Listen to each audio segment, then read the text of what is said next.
Class 12th के lesson number 1 के बारे में पढ़ेंगे। पिछली सारी वीडियोस में 11th class, 10th class, 9th class wise हम आप लोगों को लगातार वीडियोस भेज रहे हैं। उन्हें जरा ध्यान से देखते रहिए और पढ़ते रहिए। साथ के साथ आप अपने चैनल को सब्सक्राइब जरूर कर दीजिएगा, जिससे कि जब भी हम नई वीडियोस आप लोगों के पास भेजें वो आप लोगों को तुरंत मिल सके। चलिए तो हम लेसन नंबर 12th क्लास का लेसन नंबर 1 स्टार्ट करते हैं। लेसन नंबर 1 क्या है, आप लोग पढ़ चुके होंगे। राष्ट्र का स्वरूप पढ़ाई होगा इसके बारे में आप लोगों ने। मैंने पहले भी पिछली वीडियो में बताया था कि लेसन नंबर 1 के जो राइटर हैं वो थे डॉक्टर वसुदेव शरण अग्रवाल जी। उन्होंने जो आपके कोर्स में है एक निबंध लिखा था, जिसमें एक छोटा सा हिस्सा है किसका, बड़े हिस्से का संग्रह का, जिसका नाम है पृथ्वी पुत्र। उसमें से लिया गया है हमारा राष्ट्र का स्वरूप, मतलब हमारा राष्ट्र कैसा होना चाहिए। जैसे आप लोगों ने 11th क्लास के लेसन नंबर 1 में पढ़ा था भारतेंदु हरिश्चंद्र जी द्वारा कि भारत वर्षोन्नति कैसे करे, तो आप उससे एक तरह से एक रिलेशंस जोड़ सकते हैं। वसुदेव शरण अग्रवाल जी ने कहा है कि हमारा राष्ट्र होना कैसा चाहिए। उनके मत अनुसार 3 चीजें जो होती है ना वो सबसे इंपॉर्टेंट होती हैं। उन्होंने 3 चीजों को बहुत महत्व दिया है। वो क्या है? वो पहला है पृथ्वी, यानी भूमि हमारी जो है, जिस पर हम जन्म लेते हैं, जो हमारा पालन पोषण करती है। दूसरा है जन मतलब जो लोग हैं, हम तुम आप सभी। तीसरा है संस्कृति, जो लोग उस पृथ्वी पर रहते हैं उनकी संस्कृति कैसी है, उसके विषय में, उसके बारे में जानना। उन सबका आपस में जो एक दूसरे से इंटर रिलेशन है, आपस में जो एक दूसरे से समन्वय है, वो कैसा है और कैसा होना चाहिए, इस चीज पर निर्भर करता है राष्ट्र का स्वरूप कैसा है और कैसा होना चाहिए, या किन कमियों की वजह से राष्ट्र की स्थिति है वो चरमरा रही है। तो उसके बारे में भी हम इसमें पढ़ेंगे। तो चलिए पहला उन्होंने, अब मैं आपको पहले ही बता चुकी हूँ, उन्होंने 3 पॉइंट्स दिए थे। पहला कौन सा दिया था बच्चे? पृथ्वी यानी भूमि। दूसरा क्या था? जन मतलब लोग, जो लोग रहते हैं इस पृथ्वी के ऊपर। तीसरा क्या था? संस्कृति। फर्स्ट पॉइंट पढ़ते हैं, भूमि। भूमि का मतलब क्या है? भूमि पर बसने वाले लोग और उनके द्वारा बनाई गई संस्कृति, इन तीनों का एक सम्मिलित रूप ही राष्ट्र का स्वरूप कहलाता है। हम जानते हैं कि भूमि का जो निर्माण है बहुत अनंत काल से चला आ रहा है। इसकी सुंदरता, सौंदर्यता, समृद्धि, ये सभी चीजें जो हैं वो हमें बहुत अनंत काल से ही हमें मिलती चली आ रही है। ये कह सकते हैं कि ये देवों के द्वारा निर्माण किया गया है, ऐसा भी माना जाता है। लेकिन इसके प्रति हमारा एक कर्तव्य बनता है। हम यदि इस पृथ्वी के प्रति, हम इस भूमि के प्रति यदि जागरूक नहीं है, तो हमारे राष्ट्र के स्वरूप में कोई बदलाव नहीं हो सकता। उसके लिए सबसे पहले जरूरी है कि हमें पृथ्वी के विषय में, उसकी उर्वरकता के बारे में, पृथ्वी की गहराई के बारे में। गहराई का मतलब ये नहीं है कि इंच टेप से लेके नापना शुरू कर दो। गहराई का मतलब है कि इसके गर्भ में क्या क्या चीजें छुपी हुई हैं, उसका भौतिक स्वरूप कैसा है, उसकी सुंदरता कैसी है, उसकी उपयोगिता क्या है। अगर हमें पृथ्वी से कोई चीज मिलती है तो उसका हम क्या यूज कर, यहाँ तक कि हमारी पृथ्वी पर जो ये बहुत सारी धातुएं, खनिज पदार्थ मिलते हैं, उन सब का हम कितनी कुशलता के साथ में उसका प्रयोग कर सकते हैं, हम उसे अपने राष्ट्र के उन्नति में किस प्रकार प्रयोग में ला सकते हैं, उसके बारे में भी जागरूक होना और उसको मतलब करते रहना, उसके प्रति, कार्य के प्रति उस पर ध्यान देते रहना, ये भी हमारा कर्तव्य बनता है। हम उदाहरण के तौर पे समझ सकते हैं कि अगर हम ये जानते हैं कि हम पृथ्वी पर उपजाऊ मिट्टी या उपजाऊ खेतों के लिए सबसे आवश्यक कौन से हैं? मेघ हैं। मेघ मतलब बादल। बादल जब बरसते हैं तो वो पृथ्वी को उपजाऊ बनाते हैं। उपजाऊ हो जाती है तो पौधों और वृक्षों का निर्माण होता है, जो हम डायरेक्ट और इनडायरेक्ट वे में हम पौधों पर ही निर्भर होते हैं, क्योंकि तो उसे जितने ज्यादा हमारी खनिज पदार्थ होंगे, जितनी हमारी प्राकृतिक संपदा जितनी ज्यादा होगी, वो देश, वो राष्ट्र उतना ही उन्नत होता है। तो हमें इन सब चीजों के बारे में जानना चाहिए। यहाँ तक कि मैं तो ये भी कहूंगी कि ऐसी सभी विषयों को हर बच्चे की हर शिक्षा के क्षेत्र में भी उसे जोड़ देना चाहिए। आजकल के बच्चों को प्रकृति के बारे में, खनिज संपदा के बारे में, इन सब चीजों के बारे में ज्यादा ज्ञान नहीं है, सिर्फ किताबी नॉलेज रह गई है। तो उन सब चीजों को हमारे अध्ययन में जोड़ देना चाहिए। इससे क्या होगा कि पहला काम हम हमारे पेड़ों के बारे में, लताओं के बारे में, मिट्टी के कणों के बारे में, छोटी छोटी जानकारियों के बारे में हमारा सूक्ष्म परिचय हो जाएगा और हम हमारी वनस्पति को जान सकेंगे। क्योंकि जब तक ज्ञान के कपाट खुलेंगे नहीं, तब तक हमारे चारों ओर अंधेरा जो है वो पसरा हुआ रहेगा। उस अंधेरे क्या करना पड़ेगा, अपने भारत की, हमारी पृथ्वी की जो कोख में जो है ना अमूल्य निधि, बहुत अधिक खजाना भरा हुआ है पृथ्वी पे, इसीलिए उसको वसुंधरा कहते हैं। तो उस वसुंधरा का हम प्रयोग कैसे कर पाएंगे, उसके विषय में जानकारी लेकर।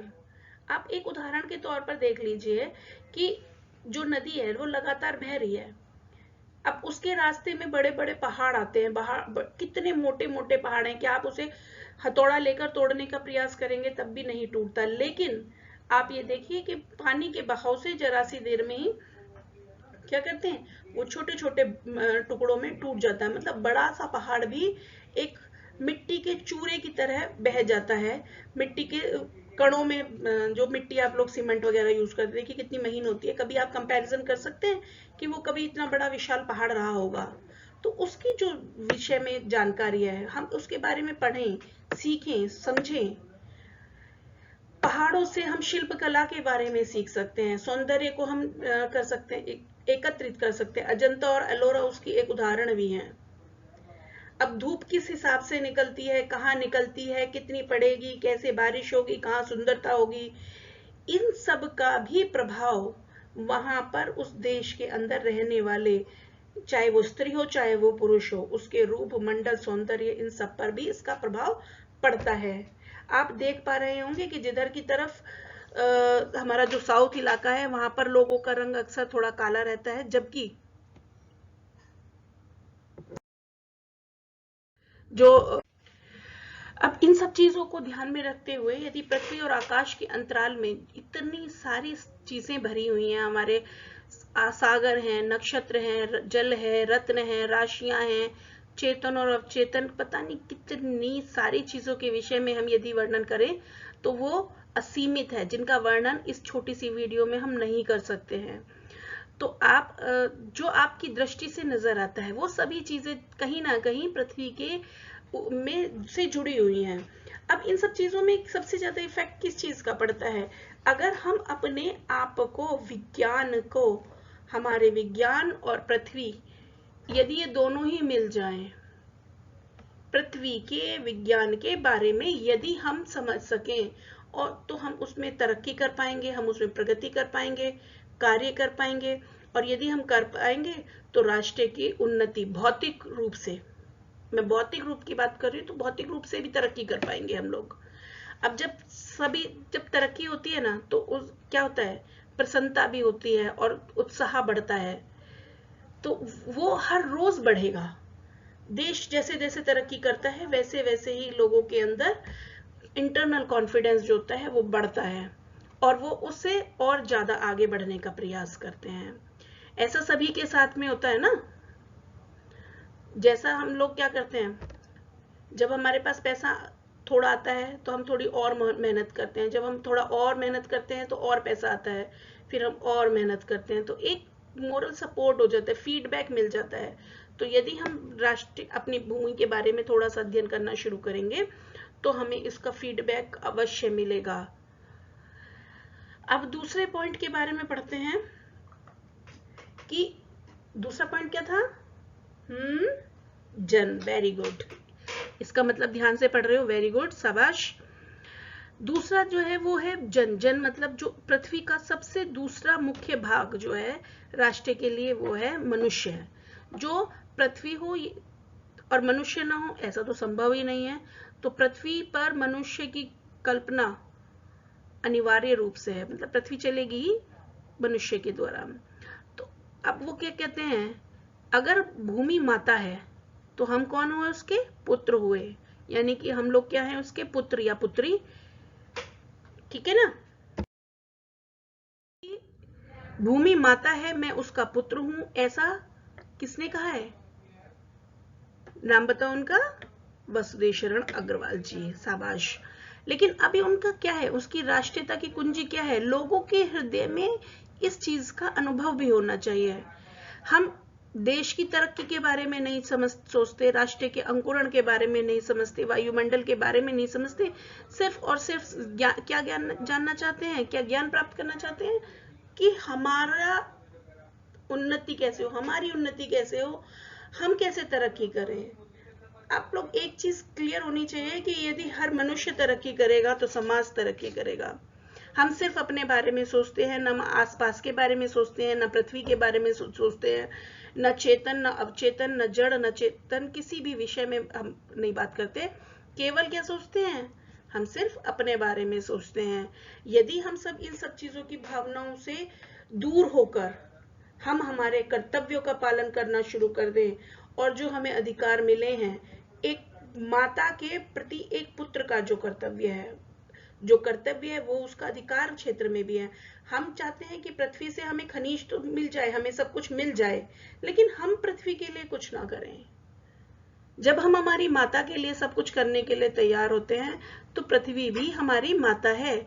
हमें उसका भरण पोषण, उसका पालन पोषण, उसके पतन और उत्थान के विषय में हमें इन सब चीजों पर ध्यान भी देना पड़ेगा, और यही हमारा, हम इसके बारे में सोचें और हम इस चीज के बारे में कार्य करें भी। जैसे माँ अपने बच्चों को पूरे समान भाव से देखती है। अगर किसी माता के 4 पुत्र हैं या 4 पुत्रियां हैं तो वो सबको बराबर एक जैसी दृष्टि से देखेगी, अगर कुछ देगी तो वो बराबर बांटेगी। ऐसे ही पृथ्वी है, उसका एक उदाहरण आप समझ लीजिए। यदि बारिश पड़ती है तो वो अमीर गरीब नहीं देखती, ऊंचा नीचा नहीं जानती, जाति प्रथा नहीं जानती, सबको एक बराबर बारिश डालती है। तूफान आता है तो सबको एक साथ लेके चलती है। तो उनकी नजरों में कोई ऊंचा नीचा नहीं है। जब वो जनों में, लोगों में अंतर मां नहीं करती तो हम मनुष्य लोग इसके बारे में क्यों सोचें। इसका क्या है कि अब हम लोगों को क्या करना पड़ेगा कि हमारे को, हम वहाँ कहाँ रहते हैं, हमारे निवास कहाँ है, गांव है, जंगल है, पर्वत है, पहाड़ है, हम पूरी पृथ्वी को हमने पाट रखा है, पूरे एरिया को हमने अलग अलग धर्मों से, अलग अलग जातियों से, भाषाओं से, सबसे बांट रखा है। लेकिन हम सब, चाहे वो कहीं का भी निवासी हो, चाहे वो हिंदुस्तानी हो, चाहे वो अंग्रेज हो, चाहे वो पारसी हो, कहीं का कोई का भी व्यक्ति हो, चाहे उसकी भाषा कोई भी हो, लेकिन हम सब कौन है, माता जो पृथ्वी है उसके पुत्र हैं, और ये वास्तविकता है। तो हमारे रहन सहन, एक दूसरे के प्रति जो हमारा व्यवहार है, इसमें जो भेदभाव है वो उत्पन्न नहीं हो। यदि हम सब इसके अंतर को दूर कर दें, भाषा अलग है लेकिन जो मन में कड़वाहट है वो अलग नहीं होनी चाहिए, जाति प्रथा नहीं होनी चाहिए। हम सबको मिलकर इस पृथ्वी की उन्नति के बारे में यदि हम सोचते हैं तो ऐसा संभव ही नहीं है कि किसी इस पूरी पृथ्वी का उत्थान ना हो। अगर हम पृथ्वी की बात नहीं करते, हम सोचते हैं कि भाई पृथ्वी तो बहुत बड़ी है, हम क्यों सोचें, तो अपने राष्ट्र के बारे में तो आप लोगों को सभी को सोचना ही चाहिए। अगर हम राष्ट्र के बारे में नहीं सोचेंगे तो राष्ट्र हमारा पिछड़ जाएगा, नहीं तो अगर हम उसके बारे उन्नति की चरम सीमा पर पहुंच जाएगा। उसकी निर्बलता और उसका अंधकार यदि किसी के कारण से है तो वो हमारे ही किसी न किसी अपने कर्तव्य के पालन न करने की वजह से है। तो हमें क्या करना पड़ेगा कि हम लोगों को अपने कर्तव्यों का पालन करना पड़ेगा, उसके विषय में जानकारी प्राप्त करके उसको एक सही दृष्टि दिशा में ले जाना पड़ेगा, और ऊंचाइयों की चरम सीमा तक पहुंचाना हमारा कर्तव्य है। तो ये रहा हमारा जन वाला टॉपिक। अब हमारा तीसरा टॉपिक शुरू होता है संस्कृति। मैंने आपको बताया था कि पहले भूमि, दूसरा जन और तीसरा संस्कृति। तो संस्कृति जो है वो राष्ट्र का तीसरा अंग है। हर राष्ट्र की अपनी अपनी, हर मनुष्य की अपनी अपनी संस्कृति होती है जो युगों युगों तक अपनी एक नई सभ्यता का निर्माण करती रहती है। जो हमारे बचपन के जब हम श्वसन क्रिया प्रारंभ करते हैं तब से प्रारंभ होकर हमारे अंतिम समय तक हमारे साथ चलती है, क्योंकि वो जीवन पर्यंत हमारे साथ चलती है, इसीलिए वो हमारे मस्तिष्क में एक विशेष स्थान बना चुकी होती है। लेकिन अगर हम अपने वो एक विशेष स्थान बना चुकी है, ये जो स्थान बनाया हुआ है वो ही सबसे महत्वपूर्ण अंग माना जाता है। भूमि और जन के साथ साथ जन की संस्कृति का महत्वपूर्ण स्थान होता है, क्योंकि हमारा जो राष्ट्र है वो कहीं ना कहीं किसी न किसी रूप में संस्कृति में आकर ही लोप हो जाता है। अगर हम किसी राष्ट्र को समझना चाहते हैं तो हमें उसकी संस्कृति को ही, संस्कृति किनसे नजर आती है? वहां के रहने वाले लोगों से नजर आती है। वो अगर अच्छे लोग हैं, बुरे लोग हैं, अपनी संस्कृति को मानने वाले हैं, पृथ्वी का ध्यान रखने वाले हैं, पालन पोषण करने वाले हैं, एक मतलब बहुत एक सलीके से अपना जीवन यापन कर रहे हैं, भूमि पे बसने वाले जो जन हैं उनका जो क्षेत्र है, उनका सोचने का तरीका क्या है, वो क्या कर्म करते हैं, ये जो चीजें हैं वो हमारे राष्ट्र की संस्कृति के दर्शन कराती है। जैसे हमारा भारतीय संस्कृति है, हमारी भारतीय संस्कृति जो होती है वो विश्व में सबसे अग्रिम है और पूजनीय है, क्योंकि हम लोग अपनी संस्कृति में बड़ों का आदर करना, झूठ नहीं बोलना, किताबों को विद्या का रूप दे देना, ईश्वर की आराधना करना, सूर्य को भी ईश्वर के रूप में मानते हैं, तो हमारी ये संस्कृति है और ये एक अपने आप में बहुत विशेष संस्कृति है। तो इन सब चीजों के विषय में भी हमें क्या है, ये हमारे राष्ट्र का मुख्य स्वरूप है, इसी से हमारे राष्ट्र की पहचान होती है। अब जंगल में जैसे अनेक लताएं होती हैं, लता मतलब बेलें, वृक्ष हैं, वनस्पति है, अपने अपने जो स्वभाव है वो आप लोगों को सबको दिखाते हैं, वो सही हो सकते हैं, गलत हो सकते हैं, वो उनकी प्रकृति पर निर्भर करते हैं। ऐसे ही हमारा जो राष्ट्र है हमारी संस्कृतियों से मिलकर बना है। वो अगर नदी बह वो है ना, पहाड़ी इलाके की अलग संस्कृति होगी, धरातल की अलग होगी, पठार की अलग होगी, इन सब की संस्कृति, लेकिन जो इन सब का मिला जुला रूप होगा वो ही मिलकर राष्ट्र का स्वरूप बनाएंगे, उसी से हमारे राष्ट्र का निर्माण होगा और उसी से विकास या पतन के विषय में पता चलेगा। अब यदि हमारे राष्ट्र के अंदर हम जो हमारी संस्कृति है, कला है, नृत्य है, गीत है, आमोद प्रमोद है, ये जो है ये हमारे भावों को व्यक्त करने का तरीका है। अगर हम नृत्य के रूप में लें तो कहीं पर कथक हो रहा है, कहीं पर कुचिपुड़ी हो रहा है, कहीं पर भरतनाट्यम होता है, लेकिन हम अपनी संस्कृति के प्रति कितने डिवोटेड हैं, हम अपने उनके प्रति कितने समर्पित हैं, इन सब चीजों से ही पता चलता है कि हमारा जो संस्कृति में आनंद का जो पक्ष है उसे हम कितना स्वीकार करते हैं और उससे हम कितना आनंदित होते हैं। इस प्रकार की उदार भावना ही जो होती है वो जनों से बने हुए राष्ट्र के लिए स्वास्थ्यकर होती है। हम यदि अपनी संस्कृति क्या होता है, स्वस्थ है। गांव के जंगल में जो लोग रहने वाले हैं उनके लोकगीत जो होते हैं उनसे वो कितना आनंद ले रहे हैं, उसमें कितना ज्ञान का भंडार भरा हुआ है, उसमें संतुष्टि कितनी है, आनंद कितना है, उन सब चीजों को यदि हमें पहचानना है तो हमें अपनी संस्कृति को स्वीकार करना पड़ेगा। यदि हम भारतीय होकर अपने भारतवर्ष की ही सम्मान नहीं करेंगे तो अपना राष्ट्र पतन की ओर चला जाएगा। इसलिए हम भारतीय हैं, हमें इस चीज का गर्व होना चाहिए, हमें हमारी संस्कृति पे गर्व होना चाहिए। हम यदि भारतवर्ष में जन्म लिया है तो हमें अपनी संस्कृति पर गर्व होना चाहिए। ये नहीं कि हम पाश्चात्य संस्कृति की ओर आकर्षित हों, उनकी संस्कृति को बड़ा और अपनी संस्कृति को छोटा आंकना शुरू कर दें। जिसको अपनी संस्कृति पर या अपने देश पर या अपने राष्ट्र पर गुमान नहीं है, गर्व नहीं करता है, वह वैसे ही पृथ्वी पर रहने के बावजूद भी वो पृथ्वी का पुत्र नहीं कहलाता। तो इसलिए हमें अपनी संस्कृति, अपने धर्म विज्ञान, साहित्य, कला, इन सब चीजों पर गर्व का अनुभव करना चाहिए।